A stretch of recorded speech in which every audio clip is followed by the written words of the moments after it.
갈등 타파연대 성명서 낭독이 있겠습니다. 일제야 과거사 문제 정치 꼼수 끝내고 총선 결과로 관련법 대폭 개정해야 한다. 일제 강제동원 관련 대법원의 원고 승소 판결이 줄을 잇고 있다. 대법부 일부 주심 노태학 대법관은 11일 일제 강제동원 피해자 고 김공수 씨의 유족이 일본 제철을 상대로 낸 손해배상 청구 소송에서 원심의 원고 일부 승소 판결을 확정했다. 지난해 12월에는 대법원 2부 주심 이동원 대법관이 강제동원 피해자와 유족들이 제기한 유사 손해배상 청구 소송에서 일본 기업들이 배상해야 한다고 판결한 원심을 확정한 바 있다. 일제 강제동원 피해자에 대한 최소 판단은 2012년 5월 대법원 일부 주심 김능환 대법관이 신일본 제철과 신미쯔비시 중공업이 일제 강점기 강제징용 피해자 9명에게 손해배상의 의무가 있다며 원고 패소 판결을 파기환송한 것을 2018년 김명수 대법원장 등 대법관 전원 합의체에서 김능환 대법관의 판결을 그대로 인정한 데에서 비롯되었다.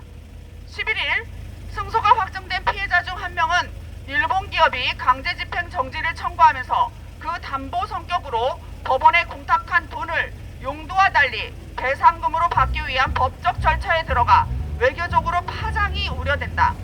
게다가 현재 대법에서만 7건이 계류 중이고 피해자가 1000여 명에 달한다고 하는데 이런 식으로 대법 판결이 진행될 경우 강제동원 이슈는 한일 관계를 뿌리째 흔드는 쟁점이 될 것으로 보인다.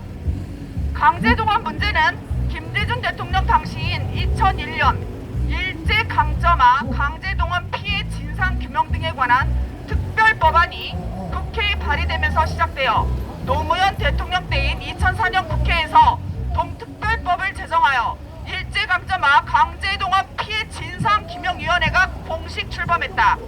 이어 이명박 대통령 당시 2010년 대일 항쟁기 강제동원 피해조사 및 국외 강제동원 희생자 등 지원에 관한 특별법이 제정되어 박근혜 대통령 때인 2016년 지원위원회 활동 결과 보고서가 제출되었다.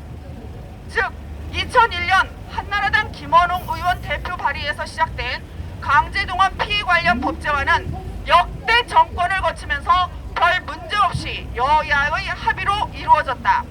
그리고 지원위원회에는 민간위원으로 일본군 위안부 연구자인 정진성과 이성순 등 참여해 기본적으로 상원 매춘이었던 일제 공창제 하에 위안부를 강제동원의 범죄에 포함시키는 데 기여를 했다.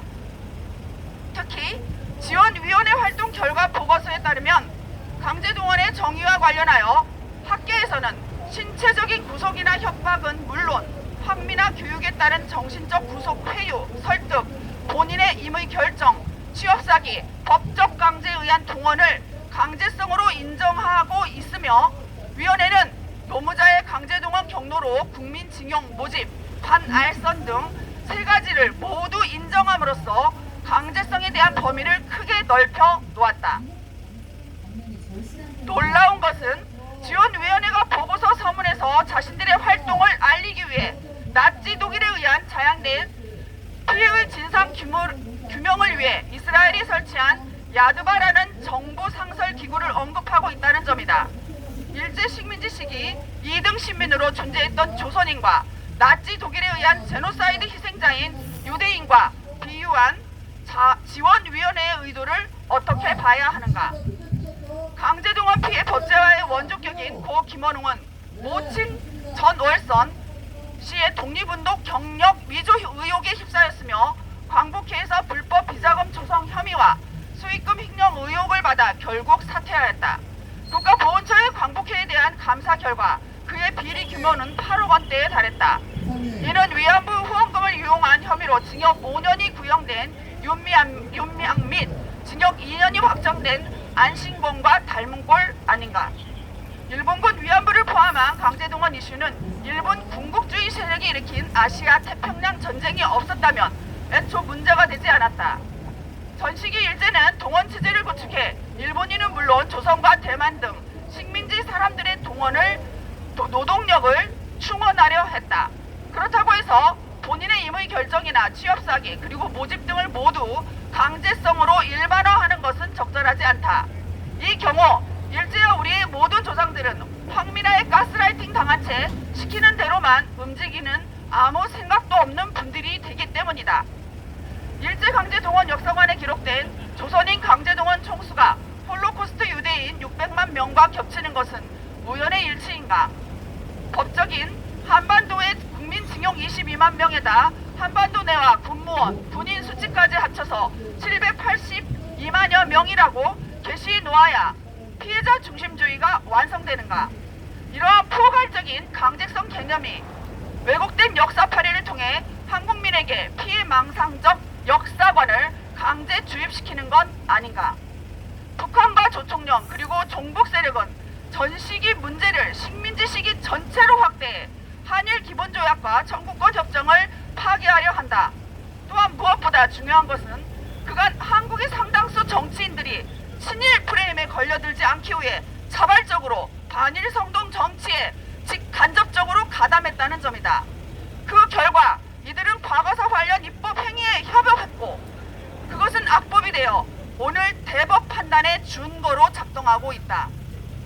국내의 정세가 엄중하다. 과거사 문제로 한일 관계가 교란되면 한미 관계까지 삼국 협력 체제가 동시에 위험에 빠질 수 있다.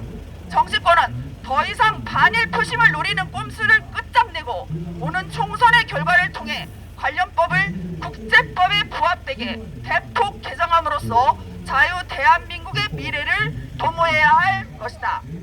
2024년 1월 17일